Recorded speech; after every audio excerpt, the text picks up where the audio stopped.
साइंसदानों ने बहुत से ऐसे सैयारों की दरियाफ्त की है जो हमारी जमीन से काफी ज्यादा बेहतर हैं।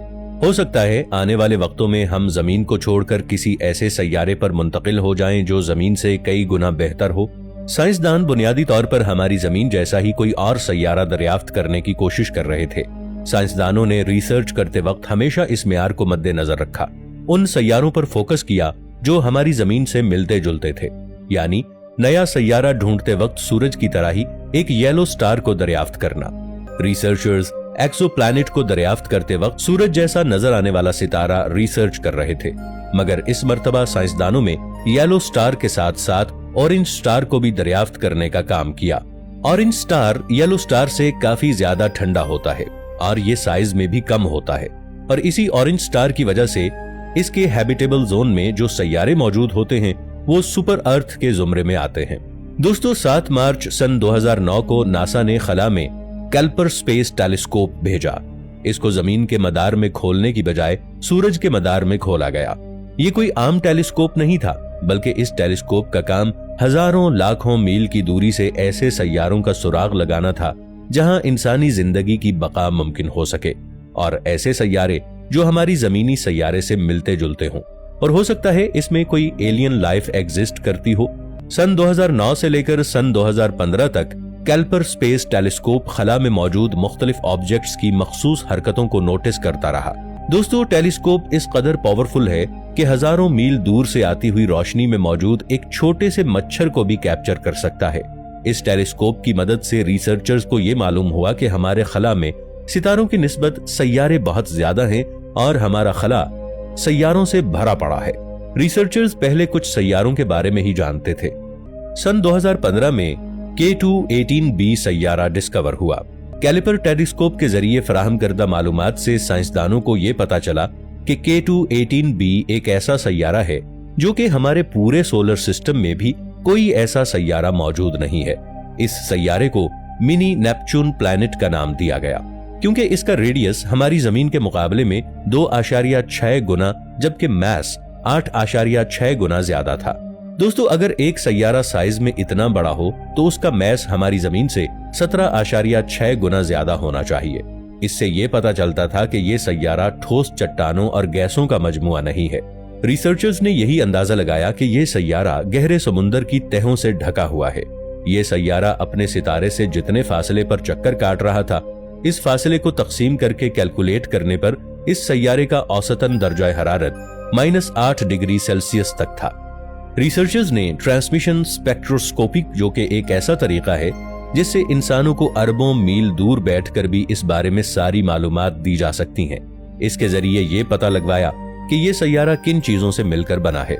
इसकी मदद से इस सैयारे के माहौल का पता लगाया गया। सन 2018 में हबल टेलीस्कोप की मदद से सबसे पहले ये पता चला कि इस सैयारे पर पानी के आसार मौजूद हैं, मगर हबल टेलीस्कोप की कैपेसिटी महदूद थी। रिसर्चर्स के जहनों में ये सवाल उठने लगा कि वो जिसे पानी समझ रहे थे, कहीं वो सिर्फ मेथीन गैस ही ना हो। रिसर्चर्स सिर्फ इसी मालूमात पर यकीन नहीं कर सकते थे, इसीलिए रिसर्चर्स को मजीद ऐसे साजो सामान की जरूरत थी जो लाइट के बहुत ज्यादा वाइड स्पेक्ट्रम का बाआसानी मुताला कर सके। तब साइंसदानों ने James Webb space telescope launch किया। दोस्तों, इस टेलीस्कोप ने बहुत बड़े बड़े राज इफ्शा किए। सन 2021 तक रिसर्चर्स के पास इस सैयारे के बारे में कोई ठोस सबूत मौजूद नहीं थे। इस सैयारे की आबो हवा और माहौल किन चीजों से मिलकर बना है, रिसर्चर्स महज मॉडल बनाकर थ्योरी पेश कर सकते हैं, और फिर जेम्स वेब टेलीस्कोप की मदद से सबूत तलाश करने की कोशिश की गई। 8 जनवरी सन 2022 में इंतहाई महंगे तरीन टेलीस्कोप जेम्स वेब टेलीस्कोप को स्पेस में लॉन्च किया गया। इस टेलीस्कोप की यह खूबी है कि यह बहुत ही छोटे इंफ्रारेड लाइट स्पेक्ट्रम को भी स्टडी कर सकता है। ये टेलीस्कोप बहुत जरूरी अनासिर जैसे पानी, मेथीन, कार्बन डाइऑक्साइड, अमोनिया, इन तमाम का बगैर किसी परेशानी के मुशाहिदा कर सकता है। इसके साथ साथ ये टेलीस्कोप ये भी पता लगा सकता है कि किस सैयारे पर जिंदगी के आसार मुमकिन है। यानी अगर कोई टेलीस्कोप एलियंस के बारे में मालूमात फराहम कर सकता था तो वो यही टेलीस्कोप था। इस टेलीस्कोप ने K2-18b को भी तकरीबन 1 साल तक मुसलसल ऑब्जर्व किया, और सितंबर सन 2023 में रिसर्चर्स को ये मालूमात फराहम हुई कि इस सैयारे में मीथेन, कार्बन डाइऑक्साइड, यहाँ तक के DMS भी मौजूद है। मुशाहिदे से मालूम हुआ कि इस सैयारे पर DMS की मिकदार हमारी जमीन के मुकाबले में काफी ज्यादा थी। रिसर्चर्स बहुत हैरान थे क्योंकि उनके लिए ये एक बहुत बड़ी खबर थी। रिसर्चर्स के मुताबिक हो सकता है वो सैयारा पौधों की जिंदगी से भरपूर हो, और ये भी हो सकता है वहां पर समुद्रों में ऐसे जानदार मौजूद हों जो हमारी जमीन पर नहीं पाए जाते, जो आज तक इंसानों ने नहीं देखे और उनकी नजरों से ओझल हों।